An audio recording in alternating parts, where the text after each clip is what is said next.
கன்னி ராசிக்கான 2017ஆம் ஆண்டுக்கான பலன்கள். இந்த ஆண்டு குரு பெயர்ச்சியாகி தனஸ்தானத்திற்கு வரப்போகிறார். அதனால் பணப்புழக்கம் தாராளமாக இருக்கும்.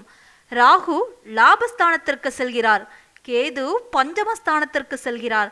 இதனால் பிள்ளைகள் வழி செலவுகள் அதிகமாகும். சனி அர்த்தார்த்தம சனியாக வருவதால் ஆரோக்கியத்தில் கவனம் தேவை. குருவின் பார்வை 6, 8, 10 இடங்களில் பதிகிறது. எனவே குடும்ப சுமை குறையும். எதிரிகள் விலகுவார்கள். ஆரோக்கிய தொல்லையில் இருந்து விடுபடுவீர்கள். தொழில் ஸ்தானத்தை குரு பார்ப்பதால் உற்சாகத்தோடு பணிபுரிவீர்கள். வருட கடைசியில் 16/12/2017 அன்று சனி பெயர்ச்சி நிகழவிருக்கிறது.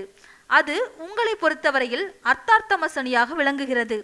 ஆரோக்கியத்தில் அக்கறை தேவை. முன்னேற்ற பாதையில் பலவிதமான தடைகளை ஏற்படுத்தும். உடனிருப்பவர்கள் தொல்லைகள் தரலாம். சொத்து வாங்குவதில் கவனம் தேவை. பரிகாரம்: செல்வம் தரும் சிறப்பு வழிபாடு. திருநள்ளாறு சென்று சனி பகவானை தரிசனம் செய்து வரலாம்.